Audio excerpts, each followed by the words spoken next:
एक नगर में एक पंडित जी रहते थे। पंडित जी का स्वभाव बहुत ही सरल था और उनको किसी भी चीज़ का लालच नहीं था। आज पंडित जी सुबह बच्चों को पढ़ाने जा रहे थे तो उनकी पत्नी बोली, शाम के खाने के लिए बस एक मुट्ठी चावल है और कुछ नहीं।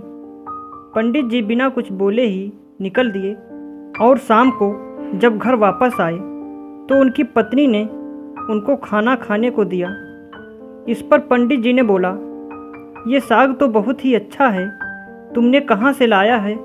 इस पर उनकी पत्नी ने बोला, आज सुबह जब मैंने आपसे पूछा कि घर में बस एक मुट्ठी चावल है तो आपने इमली के पेड़ की तरफ जब देखा तभी मैं समझ गई थी और मैंने इमली का साग बनाया है। इस पर पंडित जी ने कहा, अब तो हमको भोजन की कोई चिंता करने की ज़रूरत ही नहीं है।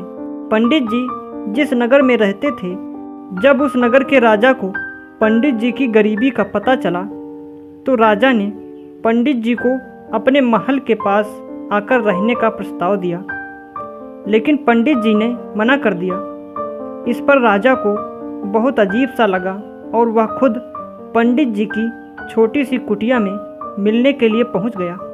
राजा जब पंडित जी की कुटिया में पहुंचा तो थोड़ी देर बात करने के बाद पूछा, पंडित जी आपको कोई तकलीफ़ तो नहीं है? इस पर पंडित जी ने बोला, यह बात तो आप हमारी पत्नी से पूछ लीजिए।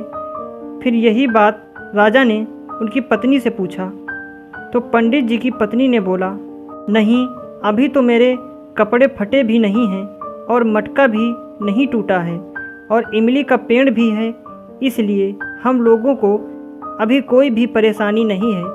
हम दोनों लोग बहुत ही कम चीज़ों में ही बहुत ही खुश रहते हैं। यह बात सुनकर राजा बहुत ही खुश हुआ और उन दोनों लोगों को प्रणाम करके अपने राज्य वापस चला गया।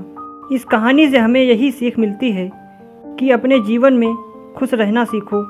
ज़रूरी नहीं है कि आपके पास राजमहल हो तभी आप खुश रह सकते हैं। अगर आपको हमारी यह कहानी अच्छी लगी तो लाइक और शेयर ज़रूर करें और ऐसी ही कहानियाँ सुनने के लिए हमारे चैनल को सब्सक्राइब करना बिल्कुल ना भूलें।